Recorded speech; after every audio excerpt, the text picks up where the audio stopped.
দেখো গাইস, তোমাদের দেখাই বাংলাদেশ টপ ওয়ানের পজিশন। দেখো, মানে তারা অগো সাপোর্টার আছে, অগো এক্সপিরিয়েন্স আছে, হ্যাঁ, তারপরেও কিসের এত অভাব, মানে আমি এটাই বুঝতে পারতেছি না। ঠিক আছে না, মানে তারা বাংলাদেশের টপ 10 স্কোয়াডের ভিতরে ঢুকতে পারে না।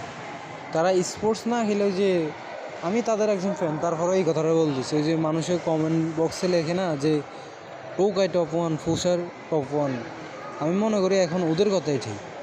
ঠিক আছে না,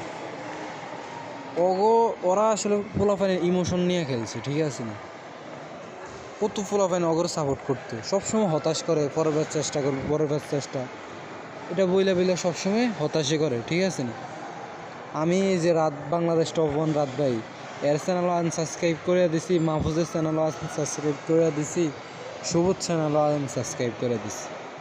এগুলো সাপোর্ট না করার থেকে না করাই ভালো।